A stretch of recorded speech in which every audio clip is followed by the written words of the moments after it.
Ngayon, pumunta tayo doon sa topic na walang sapak, mga kababayan. Sige, doon tayo sa topic na walang sapak. Kayo naman no? Kahit sino i-play ko dito. Game, rekta tayo. Wag tayo doon sa wag tayo doon sa may sapak. Dito tayo. Hindi lang ang buhay Ako po! Humbakla naman! Huwag niyo ho akong isisihin, mga kababayan. Ang sisihin niyo ho, sila Boy Tinapay at sila Jordan G ho, mga boss chief amo, sir.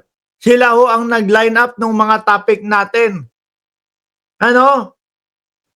Sabi ni Roque dito, bakit sinugal ko ang buhay ko para kay Tatay Digo? Aba, hayos Talagang pinaninindigan ni Roque, mga kababayan, na isinugal niya ang kanyang buhay para kay dating Pangulong Duterte. Kasi syempre, hindi niya pwedeng baguhin yan. Kasi po, yaan ang isinumite niya doon sa ICC, doon sa Netherlands. Yaan ang sinabi niyang dahilan sa Netherlands para mabigyan o mapagbigyan yung kanyang asylum. Pag binago niya yan, mga kababayan, wala na. Yari na. Deny na. Sabi ni Janet Chang Tango, putya, napaputya siguro.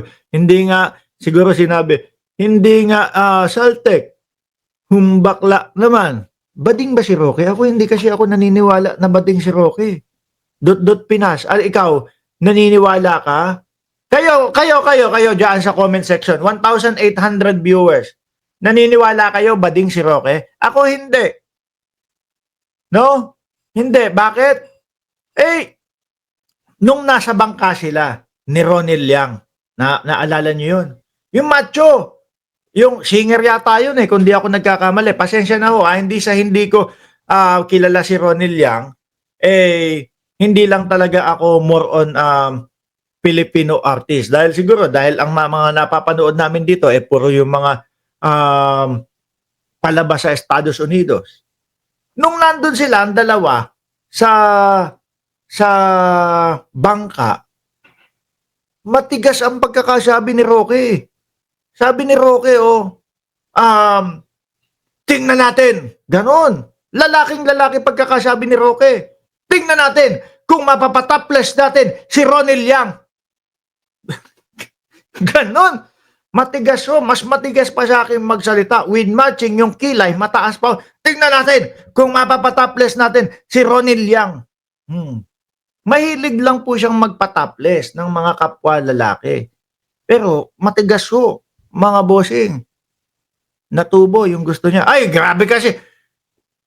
Tubero lang si Humba. Ikaw naman kasi. Kaya matigas lang pagkakasabi ni Roque. Game, pakinggan na natin mga bossing. Sabi naman ni Quincy, oo, ilang porsyento yan? Napakadami naman yan. Lagpas yata trillion yan. Ang dami zero Game, bading daw. sinugal ko na po, hindi lang ang buhay ko para kay Tatay Digong.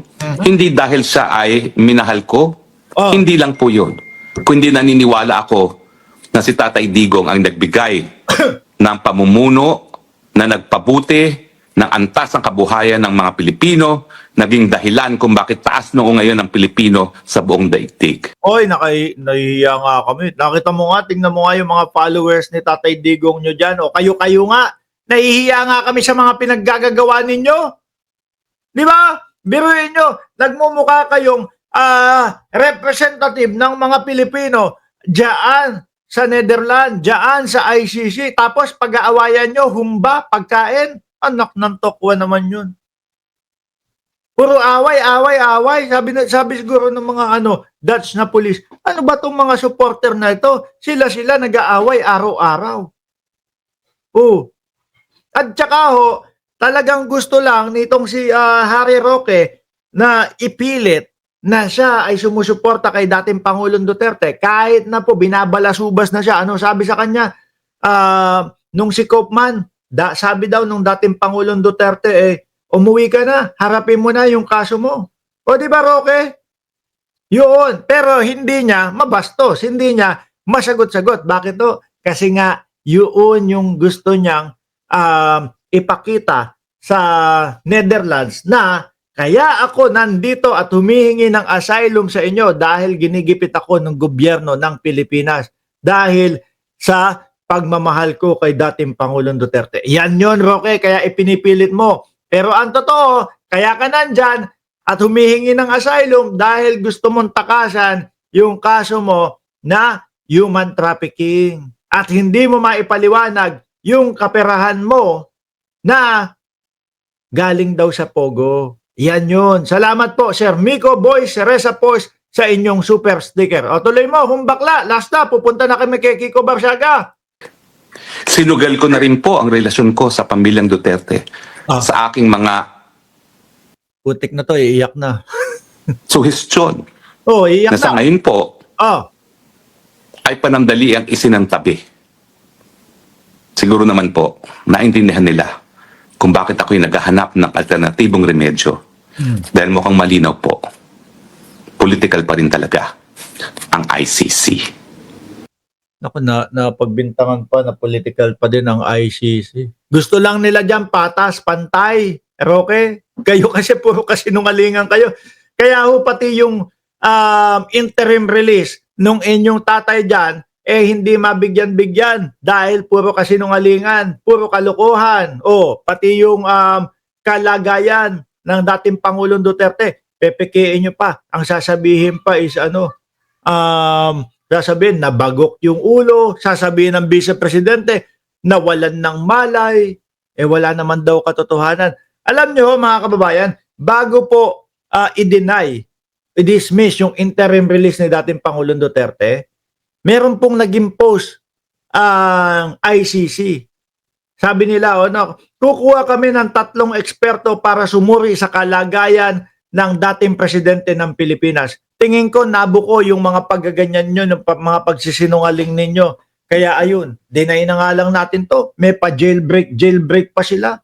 Tapos yung Senado ng Pilipinas, meron pa silang nalalaman na botohan para sa house arrest. So pag pinauwi natin tong si Duterte, malamang kakangkungin lang nila yung kaso nito at papawalang sala lang nito. Tingnan mo nga, napakalakas nung power nila sa Senado.